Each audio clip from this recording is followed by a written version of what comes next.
don't care. All right, let's, we got the quiz on Friday. Let's talk about some of the stuff from yesterday, but is there anything, first of all, from the packet, any of those problems that, Did you already tell us the answers? yeah, we can go over some of the answers to the first ones especially here. On the first 8, now, this is probably going to be no calculator. I won't get into some of these, fractions where they had a whole bunch of crazy ones to add up. If you got down to like number 20 and 19, 21 through that area, and you were just typing them in your calculator. Yesterday we did that with the sigma. We typed in the sigma notation and all that. But I mean, I think I said that. I'm not interested in if you type in the sigma in your calculator. So it's probably no calculator. So there will be some parts where you'll have to add up, some numbers, a series of numbers, and so forth. We won't get into a bunch of fractions probably.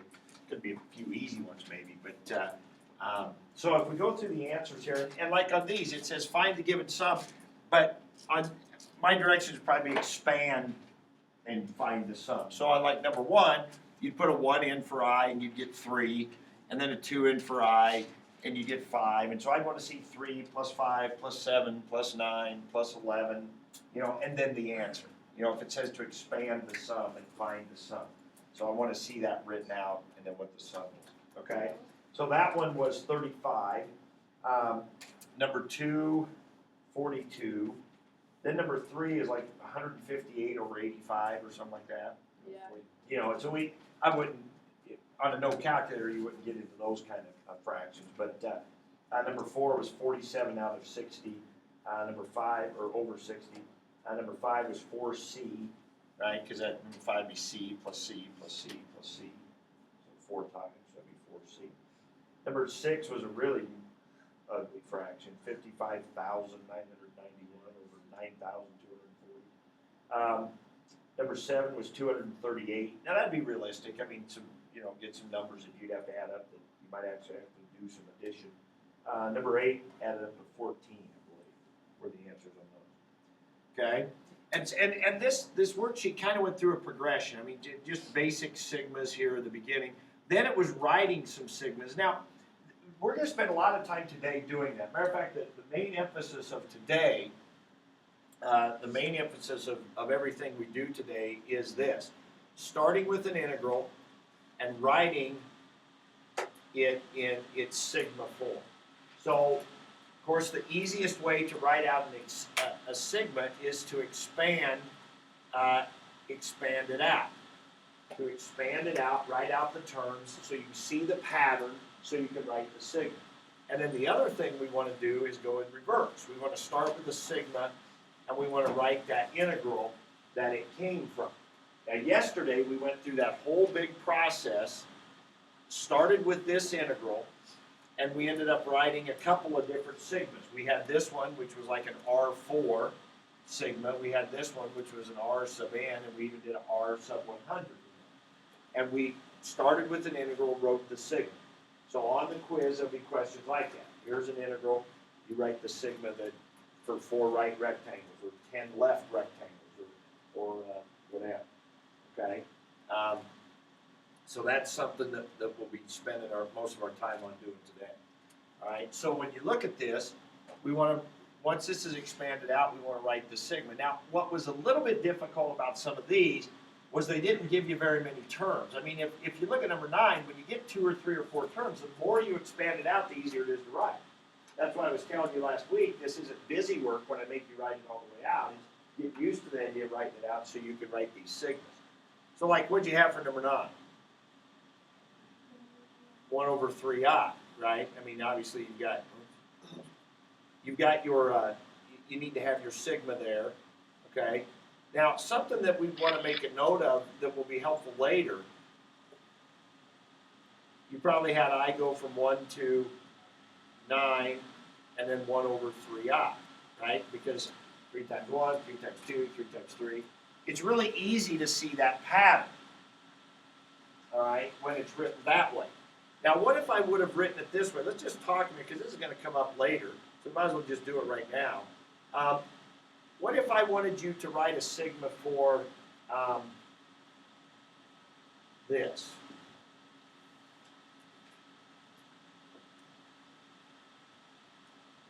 It's real simple right there. What if we want to write the sigma for that?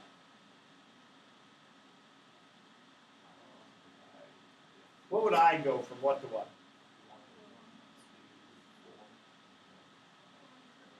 Why would it go from 1 to 4? Because there's 4 terms, right? You did this last year. You didn't do the sigma part of it maybe that much, but arithmetic sequences is what this is called in advanced math. Arithmetic sequence. Okay. Now, let's write what would be the sigma for that? What do you got? 2i minus 1. 2i minus 1, right? Is that similar to one we had in the book today? Okay, I didn't. I guess I hadn't looked at the book. But now, why would you know it's 2i minus 1? Well, I think since it's going up by 2's, what you have there is repeated addition by 2's. Well, what is repeated addition by 2's? That's multiplying by 2. That's what repeated addition, if you get 2, 4, 6, 8, 10, you keep adding 2, that's multiples of 2. So repeatedly adding 2 means you're multiplying by 2. So whenever you see adding 2 each time, you think of 2i. So if I is a 1, 2 times 1 is 2. Oh, that's too big. 2 times 2 is 4. That's too big. 2 times 3 is 6. That's too big. It's too big by 1. So you subtract 1. And so you just kind of adjust it and you go that way. Okay? If you had numbers that were going up by 7s, you would think 7i, right? So, I mean, there's going to be some of that experimentation that we're going to have to do as we go through and come up with it. Okay, so anyway, that's kind of what we're looking for on those. Now, when you get to any other questions on this? Number 15. Okay, what made this one hard is because we only have the first term and the last term, and that's what makes this one hard. If you look at number 15, you got all this. When you look at the last term, well, this is the same, 2 over n. The n's on the bottom are the same. The cube's the same. What's different? The top, right? The top went from 2 to 2n. Well, what's that mean? What do you suppose the second term was on top? Don't you suppose it was 4? Don't you suppose this was 4 over n here and here? Now, this last one, I think, stays 2 over n every time. But I think the next term was 4 over n, then 6 over n, and then 8 over n. And then the last time was 2n over n, right? Okay, so what would the sigma be then? What would have been in where this 2 is right here? 2i. So you have 2i over n cubed minus 2i over n, and then this one just stays 2 over n. Now, these are written in a certain way because of this rectangle thing we were doing yesterday, height and width. Do you see what would be the width in this one? The 2 over n. The 2 over n that's stuck on the edge here, that's the width. So this part's the function, okay, the function height, and then this is the width. So you got height times width, and so that's what's going on. It would have been easier to see if they'd have had more terms. If they'd have had this one, and then the next one said 4 over n, and then the next one said 6 over n, then you'd have seen the pattern, and that would have been easier. Okay? All right. So if I give you one like that and tell you to write the sigma, you'll have more terms, make it easier. Okay, then we have these properties. You were supposed to use the properties on this one. So on 23, you should have written this out as, now I would say take the 1 over n cubed and pull it out in front, okay, like that. And then you should have FOILed this out, okay, and put I squared minus 2i plus 1, like that. And then done what next?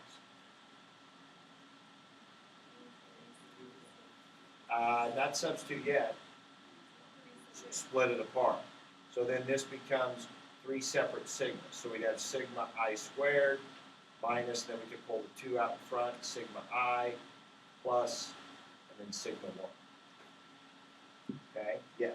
So how would you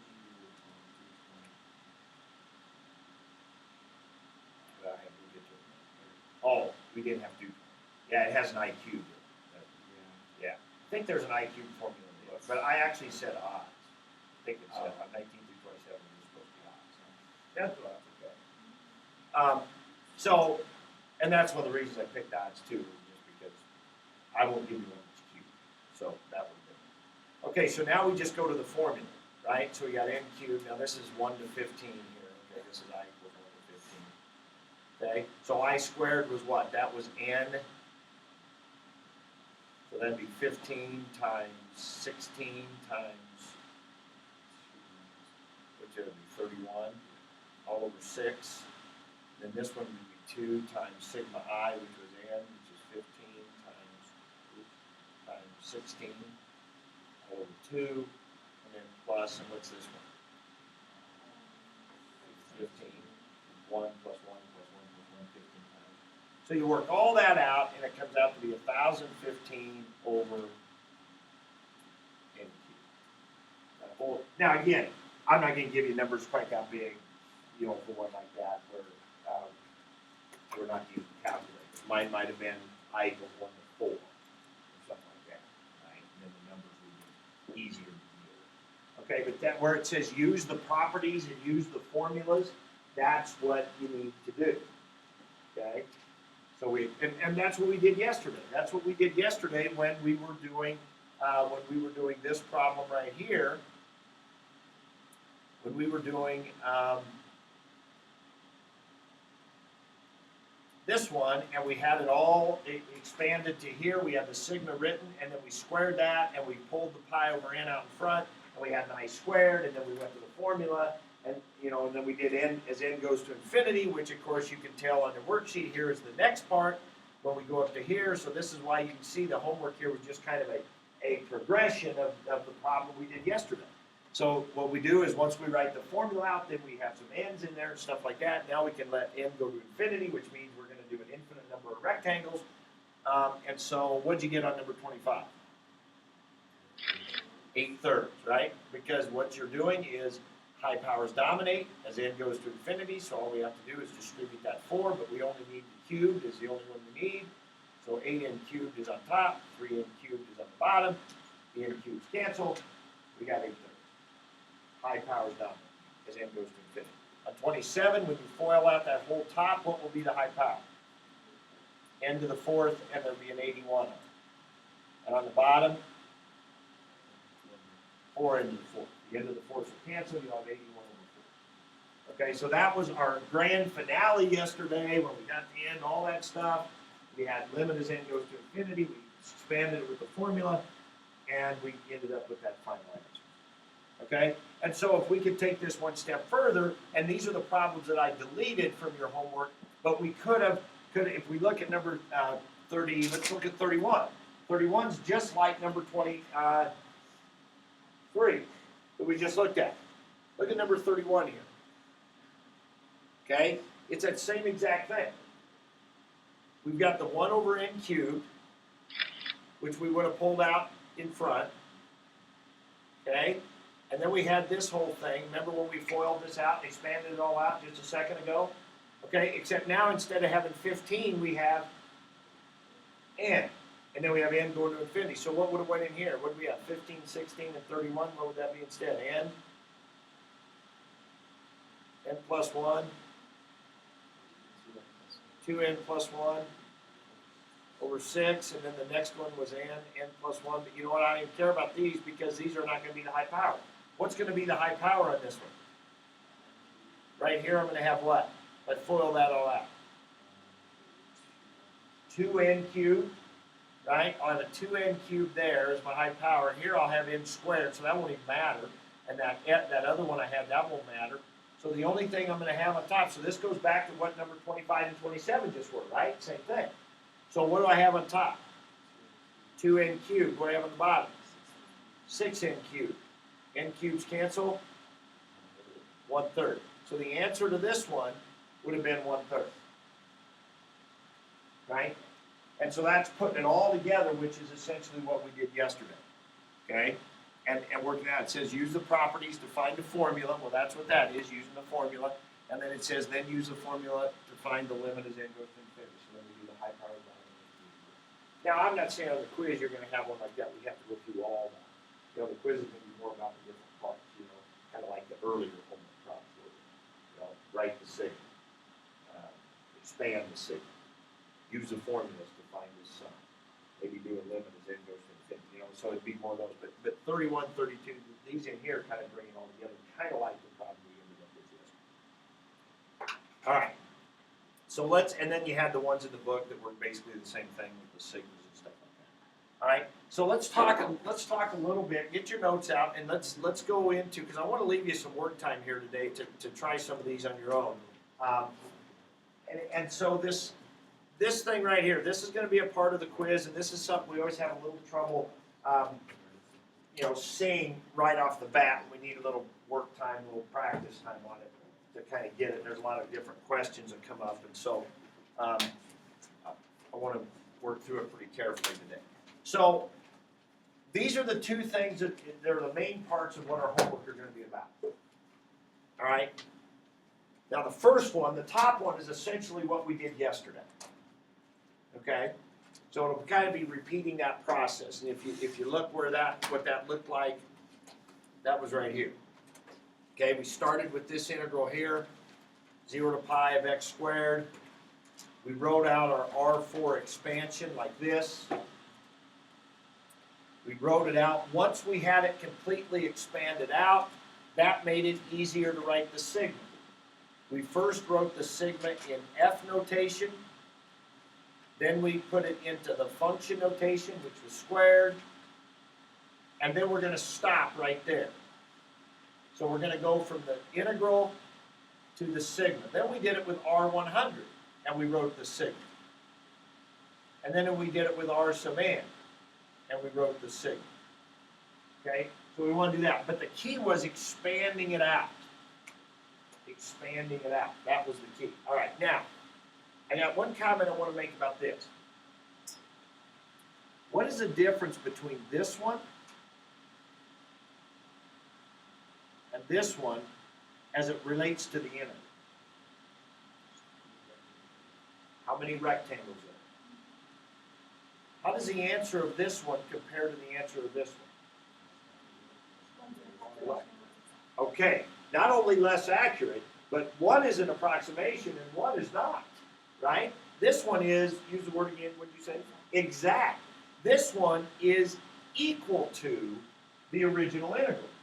This is an infinite number of rectangles. So these look much different because it has a limit and stuff, but really the only difference is, it's a major difference, but the only difference is one is an exact representation of the area, and this one is approximate. This one is 4 right rectangles. This one is an infinite number of right rectangles.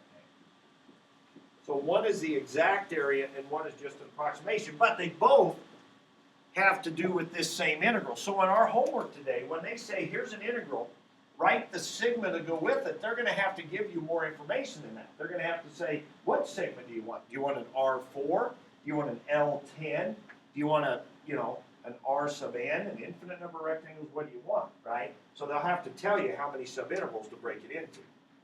Now, when you go the other way, if I give you this originally, let's just talk about that a little bit. What if I gave you this as the problem, and I wanted you to come up with the integral that it came from? Well, in that case, I'm usually not going to tell you it was an R4. I think you'll figure that out on your own, as you'll see in a minute. And to be honest, you a lot of times don't even have to think about it, whether it was an R or an L, or left or right. A lot of times you don't have to worry about it. So tell me what you would look at first on this to get this. Because let me tell you something. When we go backwards, we don't have to write out all this stuff we do when we go the other way. When you want to do this and write it as a sigma, you pretty much have to write it out, right? I mean, what did we say earlier today? Sigmas are easiest to write when what? You can see the pattern, right? When it's written out, you can see the pattern. That's when sigmas are easy to write. So when you're writing from here, trying to write the sigma, you really need to expand it out. If they tell you it's 10 right rectangles, start writing them out so you can see the pattern. But when we're going the other way, it's not really as important to do that, okay? Matter of fact, I think we can just look at this and we can see where these things came from. For example, what's the pi force? The width. Now, a lot of times in the book problems, they'll have the pi force pulled out in front, which is fine, but I like to keep it over here. Why? Well, what happens to the width over here? It's the dx, right? That's what we said yesterday. When you write it as an integral, you don't really have a number of rectangles. You have an infinite number of rectangles. And that means the width disappears. So the pi force just turns into the dx. It's not even there. And that's one of the mistakes I see people make. They think there's got to be a pi force in here somewhere, so they stick it out in front of the integral. No. The pi force is the width. In the actual integral, the exact area, it goes away. It's just the dx. Isn't that kind of where like the interval Okay? All right? We also have to think of the pi force along with the 1 to 4. Now notice the 1 to 4 and the 0 to pi are totally different things.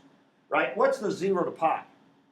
it's the That's the AB. That's where your area is from. Right? What's the 1 to 4 here? it's how many curves are How many rectangles you have. Those are two totally different things. Okay? So how can we, yeah, so let's talk about the 0 to pi. Where's that come from? so like the last point, the b come from the 4 on top of the sigma times the pi force. Possibly. Now, we're going to see, you're going to see here in a little bit, okay, what Richard said is, if you took the 4, the top number, times the pi force, well, that makes sense, because if each one is pi force y, and you have 4 of them, what's that tell you? Total width must be pi. Now, what we don't know is the integral go from 0 to pi, or from 2 pi to 3 pi, or from 4 pi to 5 pi, right? We know the total width is pi, but we don't really know where it starts for sure. Okay, yeah. But yes, that's a legitimate thing to do. Now, the reason I say you can't always just trust that top number is sometimes instead of going from 1 to 4, we go from 0 to 3. 0, 1, 2, 3. That's still 4 subinterval, right? So you can't always trust just the top number. You have to take how many intervals there are. Now, why would we go from 0 to 3? Well, you'll see that here in a little bit.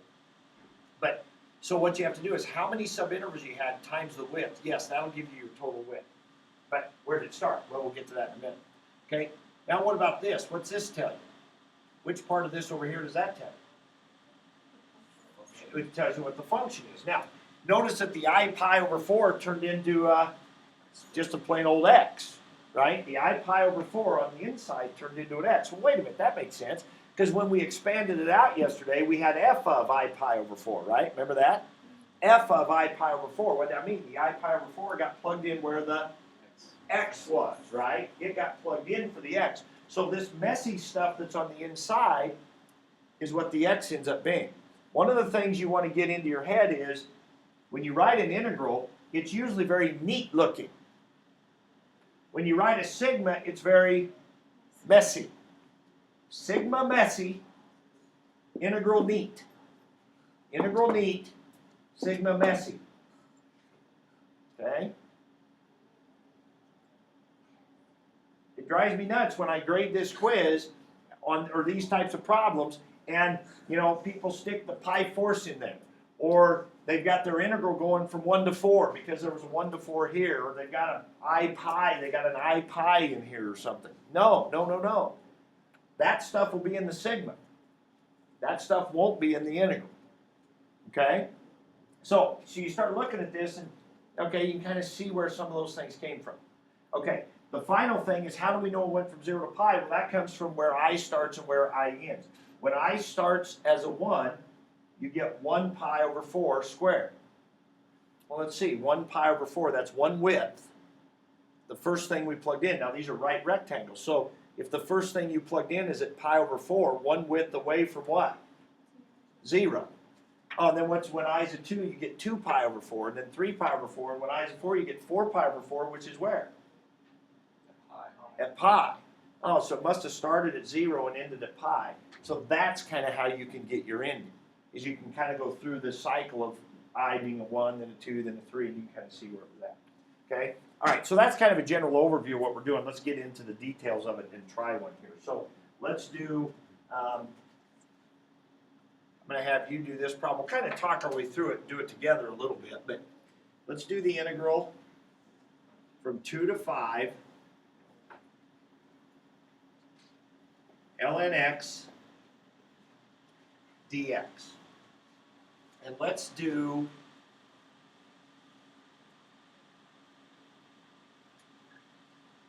ten right rectangles And so the directions are to write in sigma notation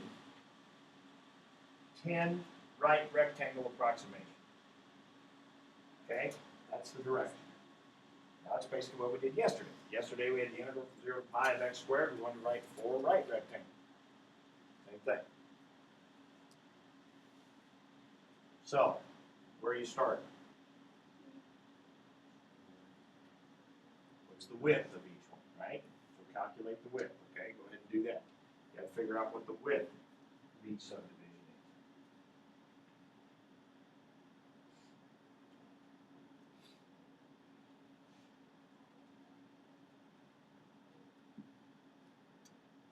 I mean, I just don't think you can write sigmas very successfully if you don't write out your expansions. All right, what are you getting for the width? 3/10, right? B minus A over N, so that'd be 5 minus 2 over 10, which is 3/10. Now you could do this as decimals, or you could do it as fractions. What do you think? I think fractions might be better, but decimals can work too. It's kind of personal preference. Okay? All right, so our width is 3/10, all right? Then what? So the first one is 2 f of 2 and 3. Okay, now like I told you yesterday, I like to make a little x-axis here. I got 2, I got 5. I don't really care at this point what the integral is or what the function is, but I'm going to go from 2 to 5. And so if my width is 3/10, so my first one is 2 and 3/10. Oh, now I'm doing right rectangles, right? If these were lefts, my first one would be a 2. Since it rights, it's 2 and 3/10. Now do you want to write that 2 and 3/10 or 23/10? 23 times. 23. Okay. It really doesn't matter to me. I'm actually going to show you both, but we'll go with 23/10 if that's what you want. Okay. So, and then what would be the next one? 26/10, 29/10, right? You seem to be going up by 3s, aren't we? And so 3i maybe is going to be involved. Remember what we were talking about earlier, right? Somehow 3 because we're going up by 3s. Okay. So somewhere we'll get down there. 26/10 all the way to 50/10. 5 would be 50/10. Okay. So now what? And multiply the width. It's like f of Oh, right. Okay. So start my expansion. So f of,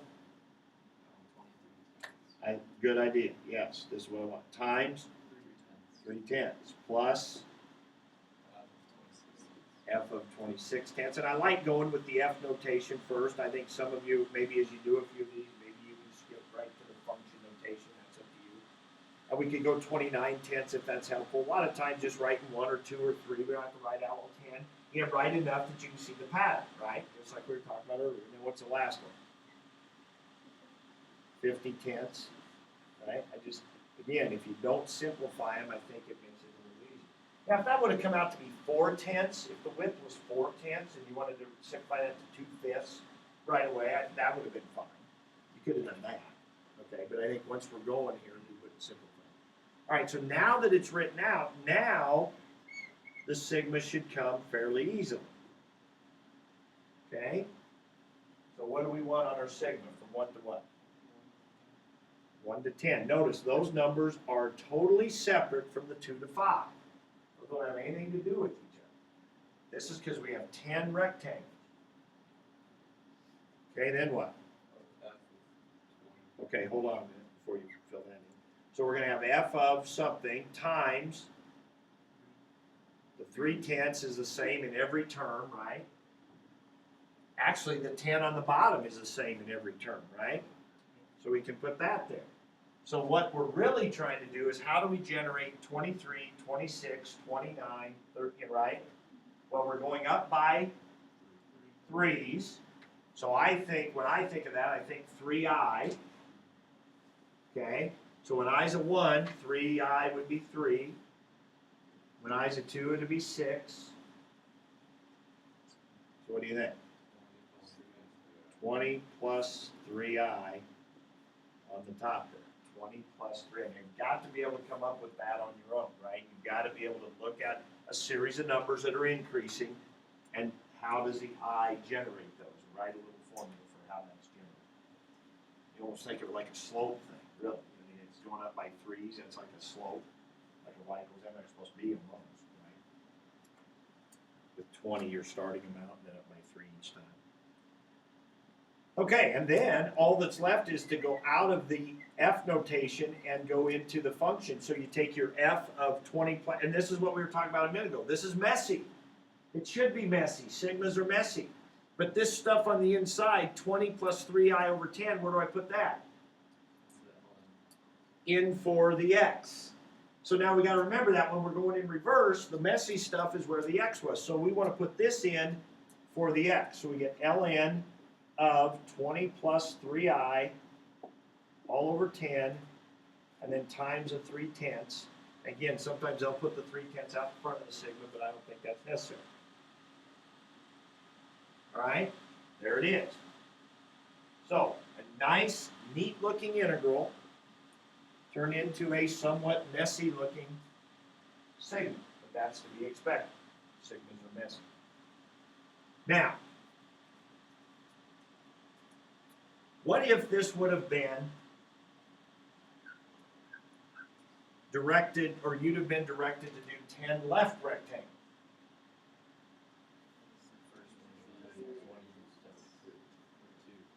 The first one would have been f of 20/10, and the last one would have been 47/10.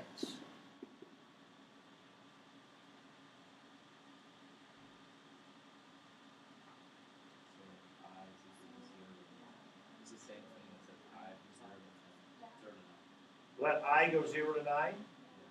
Was anybody else thinking of doing something different? You just drop it, start with like 10s to 17, like We- change we- the 20 to 17. We could change that to a 17 and still go 1 to 10. Now, so now the question would be, which would you like better? We had said, I had made a comment earlier that it's on a sigma would usually start it at 1 if we can, right? If we have a choice, and we definitely have a choice here. So now let me write it. So let's write it the way many of you suggested first, which was this.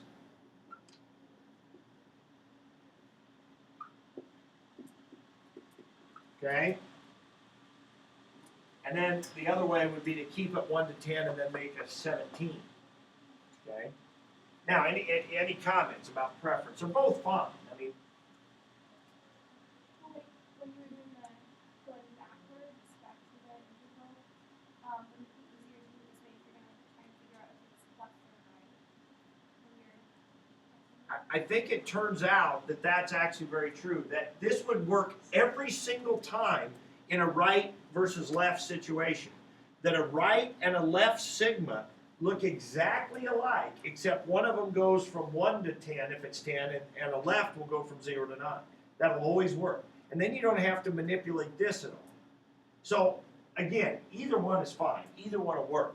But I think in the book, the problems I give you and the ones that are in the book, that if you see one go from 0 to 9 or 0 to 4, if it was a 1 to 5, if you were doing 5 subintervals, or if you're doing 100 subintervals, it goes 0 to 99, right?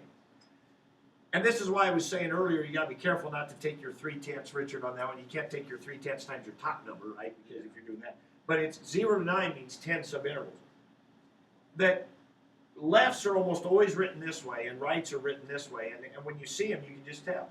And remember what I said earlier, if we're going backwards, if we're going from a sigma to here, and that's what Natalie's saying, if you go from a sigma to here, when you see it start 0 to 9, you say, oh, these are just left. This is just 10 lefts. So then you don't have to worry about that thought process. So what do? If you're going backwards, you would just say, okay, there's my, well, you have a question. I was going to ask if on the quiz we have to have a conversion, probably accept either answer. Yes. Okay, so yeah, because, and we'll see here in a second, that there's actually an infinite number of sigmas that we can do for this. Because we could just keep adjusting this. We could go from 2 to 11, and we could go from, you know what I mean, we could go 3 to 12, and then we keep adjusting it. They would all represent the same thing, right? So, I mean, but typically these are the ones we would do. But now, if we were going to go backwards, where did all this stuff come from? Well, we look at the 3/10. Well, that became the dx, all right? And we've got 10 subintervals times a width of 3/10. What's 10 times 3/10?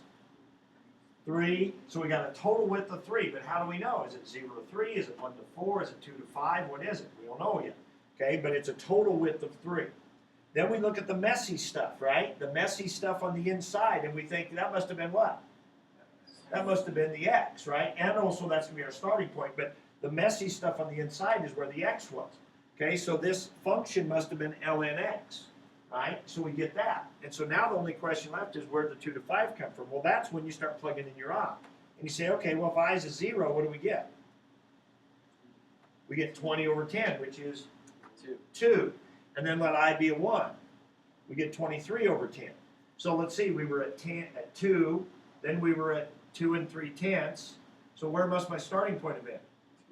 2. Because these are lefts, right? These are lefts right here. So with lefts, you use the far left edge. So the left edge must have been 2. Oh, so this must have went from 2 to 5. And sure enough, there it is. Or let's go back here to the right. Let's put a 1 in for I. So the first one we get is 23/10. 2 3/10. Okay, here's 2. 2 3/10 is right here. When would you start one width over? With right rectangles. Well, since these are right rectangles, yeah, we started at 2 3/10. So my far left edge must have been 2. And this is another thing people will do. They'll get all this right, or they're going backwards, they'll get everything right, and they'll plug a 1 in here, and they'll get 2 3/10, and they'll try to start their integral at 2 3/10. Now it might, I mean, integrals could start at 2 3/10, but not in this problem. I'm not going to do that. Sigma's messy, integral's neat. This is not going to start at 2 3/10. It's going to start at 2, okay? You said you could change it to like 17 instead of 20 and have it still 1 to 10. Right. Wouldn't that also just be changing it instead of left to be right? No. Because if you change this from 1 to 10 and put in 17 here, when you put a 1 in for I, you get 17 plus 3, which is 20, over 10, which is 2. And so your first one would start at 2, which is a left edge. So it would still be a left. It would still be a left. Now, here's another question for you. Are these two equal? Yes. Think about this now. I said there were infinite number of sigmas you could make that would be equal to each other. Are these two equal? Well, but it's not, right? How would we know it was going to infinity if it said 1 to n, right? But it doesn't. What does this represent right here again? Let's make sure we're real clear on this. The rest of the right. Well, it's The right. 10 right rectangles, right? What's this? 10 left. 10 left rectangles. Are those two the same? No. Okay. Now, what is the same? What is the same is if you guys would have done this, where Steve said he was going to go 1 to 10 and do ln 17 plus 3i over 10 times 3/10. Those two are the same, right? This is two different ways to write what? 10 left rectangles. So this is two ways to write 10 left rectangles. So these two are the same thing. These two are not the same thing, right? One is 10 right rectangles, one is 10 left rectangles, right? And so those two are not the same thing. Now, they both come from this same integral, right? They're both approximations to that integral, right? So I can give you a problem that says, hey, what integral does this go with? It's that one. What integral does this go with? It's that one, right? They're just two different approximations for that same integral. Okay, so there's a lot of just little nuances here that we got to make sure we're okay with. All right, let me give you one then where we go to the other group. Oh, wait, no, time out. I wanted I told you that you guys wanted to do 23/10 here, but I said that we could have done 2 3/10. So let's talk about what that would look like. I probably should clear this. Let me just do it up here. So what if we'd have written that f of 2 plus 3/10 times 3/10, that's what 2 3/10 means. Okay, plus f of 2 6/10, which is that, times 3/10 and so forth.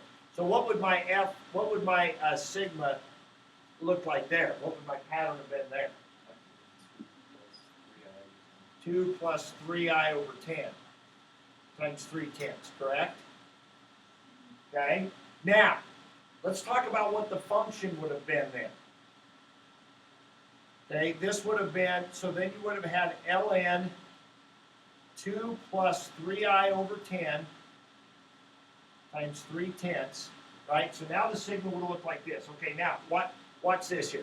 Now, one way to do it then would have been what you guys did. You could have let all of this be the messy stuff, which is where the x goes.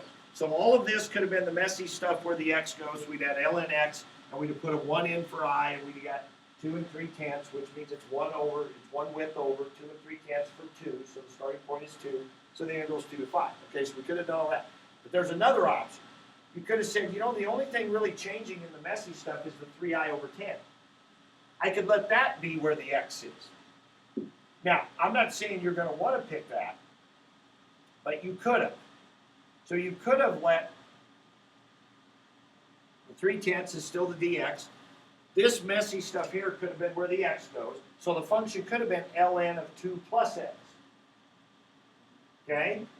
Now, how does that change things? Well, yeah, because this is where the x is. This is what you're plugging in. So now when you put a 1 in for I, what do you get? 3/10. And so when you put a 1 in for I, you get 3/10, and 2 in for I, you get 6/10. So if the first thing I plug in for x, remember, this is my x now. If the first thing I plug in for x is 3/10, and then 6/10, what's this left edge? 3/10, 6/10, what's this? 0. You like it? I'm sorry, people that are on the video, you can't see my hand gestures here. So that is 0. So this integral went from 0 to 3. Now, think about that integral compared to that integral. This is a left shift of 2. So would it make sense that the 0, 3 and the 2, 5 would be a left shift of 2? I mean, think about the graph of natural log. The graph of natural log crosses at 1. So the integral from 2 to 5 is this area right out here, right? Well, what if you take the natural log graph and shift it to the left?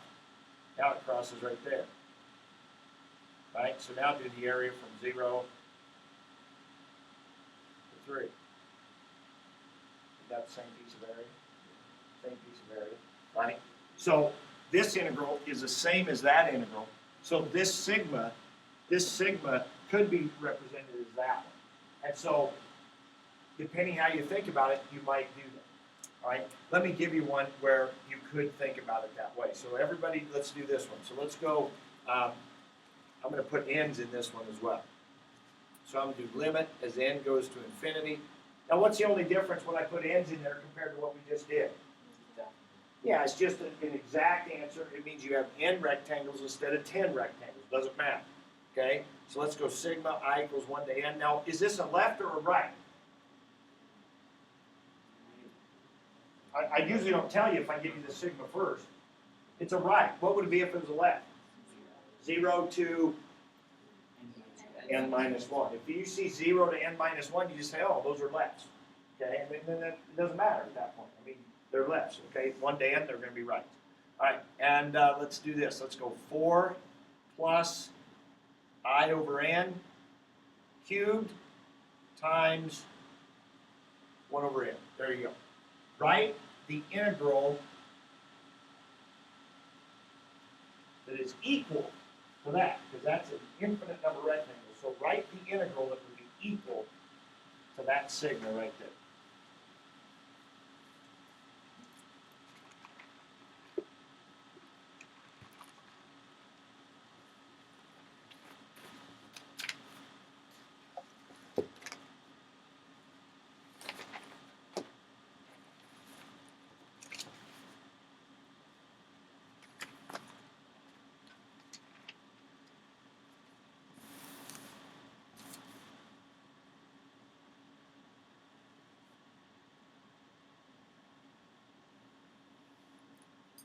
Now, while you're thinking, remember I said I don't really think you have to expand it out and do near as much work when you're going this direction. When you're writing a sigma, sigmas are always easiest to write if you can see a pattern and so when things are expanded out. But when you're going from a sigma back to an integral, I think you can just kind of look at it. Yeah, I don't think there's a whole lot you have to do. Have to wave your hands in the air a little bit like I was doing, but other than that.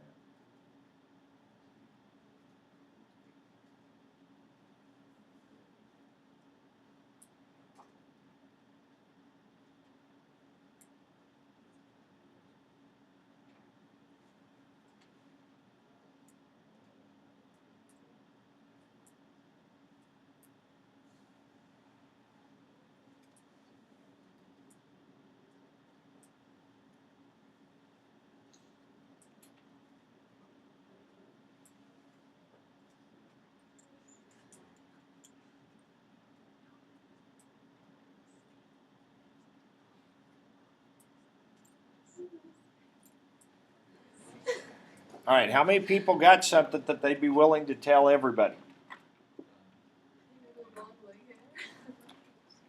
Or, how many people have leg hair they'd be willing to show everybody? Sorry, Sydney. Nobody? I'll share mine. Couple? Richard, what do you got? Integral of 4 to n over 4 plus x to the third dx.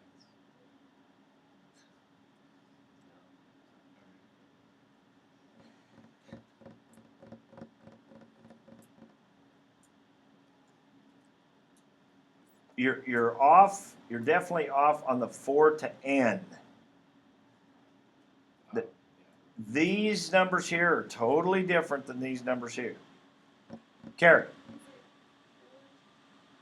It is 4 to, well, one option would be 4 to 5. That's right. Now, I'll be honest, that's usually the last thing I do. It might have been the last thing you did too. I don't know. What's the function?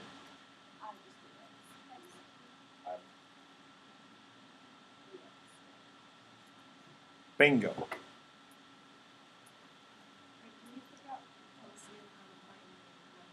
Okay, let's talk about the numbers. That's probably the hardest part. First part, 1 over n, is what? The width. 1 over n is the width. Okay, so what does that, well, number one, that's the dx, right? So we know that's not going to be down in this. That'll just be the dx. But then what else do we do with the 1 over n?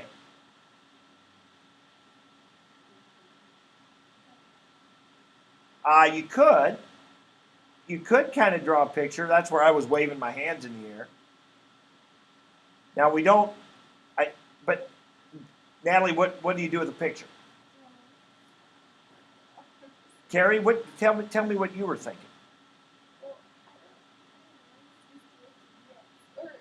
No, for the rest of it. Next step. Yeah. Did you do anything else with 1 over n? You sure? How'd you get 4 to 5? Well, actually, you could get the 4 and the 5 without that. Yeah, you could. You could. Go ahead. Okay, so then I put my 1 in for I. Yes. That's what you can do. That you don't have to think. Here's what I was going to say. I was going to say if the width is 1 over n, and Steve, maybe that's what you were going to say. I was just gonna say 1 over n is equal to b minus a over n, multiply the out across. Right. Solve, that's not, no, because then you can solve the 4 on the bottom by setting the x stuff equal to 0, and that's the point at which it starts, and then you plug it in, and then you get b equaling 5. Right. Well, yes, and that's good. Well, it's just too bad the other people around you weren't a little sharper.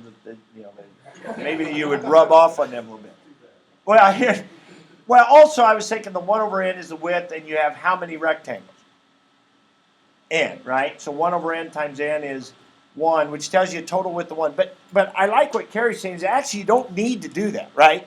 You can get it from your beginning and your ending here, is what she's saying. What she said is she put a 1 in. She puts a 1 in for I, and what do you get? You get 4 plus 1 over n. So, and Mandy, your question's not about this stuff, right? You get the x cubed, right? Yeah. This is the messy stuff. That's where the x was. So that's x cubed. That becomes the dx. And then so what Carrie, I think, is saying is she puts a 1 in for I, so we get 4 plus 1 over n. So if 1 over n is the width, 4 plus 1 over n would be right past 4, right? So we must be starting at 4. Okay? And then how far do we go? Well, we go until I is n. So we put an n in here, we get 4 plus n over n, which is 4 plus 1, which is 5. And that's how you can get the ending point. So you don't really have to say, you don't have to take this or the b minus a over n like Steve was saying and get the total width, or like I was saying earlier. But you can, right? The total width you know has to be 1, so if you figure out it starts at 4, you know it goes 4 to 5. But you can also get the ending point from the ending of this. Put an n in for I, you get 5, and so you know it goes from 4 to 5. Now what would be another one that would be equivalent here, Matt? Like, 4 plus x cubed. It's 0 to 1. 0 to what? 1. 0 to 1. That'd be and that'd be just like the example I was saying a minute ago. This time, just treat this part as your x, because that's the only part really changing, right? Treat that as your x. So this is 4 plus x cubed, and this is the dx. And now what's your beginning part? Now when you plug your 1 in for I, you get 1 over n. You're not using the 4, right? You're not counting that as part of your x anymore. You're only counting this. And so when you put a 1 in, you get 1 over n. You put a 2 in, you get 2 over n. You put a 3 in, you get 3 over n. And so those would have started at 0. So if you draw your picture here, where's 1 over n, right? 1 over n is there. Well, then the starting point was back at 0. And then when you put an n in, n over n is 1, so that goes 0 to 1. So either one of those is okay. I think this is the one that most people tend to do that way. Let the whole inside be your x, you know, and I think that's fine. Okay, so I don't know, I think once you get the hang of it, I like these better. I mean, you're going from messy sigma to this, it's all pretty much there, it's pretty easy, you don't have to write much, okay? But when you're going the other direction, when you're going from this integral and trying to write the sigma, you pretty much have to write out to see the pattern. Now, after you've done a few of them, you can maybe skip a step or two and still see the pattern. It depends how good you are at visualizing those things. And so you might be able to skip a little bit of that and get the sigma done. All right, so I'm going to go ahead and the homework's over there on the board. Let's open up your book to page 362, and let me just explain that to you just a little bit.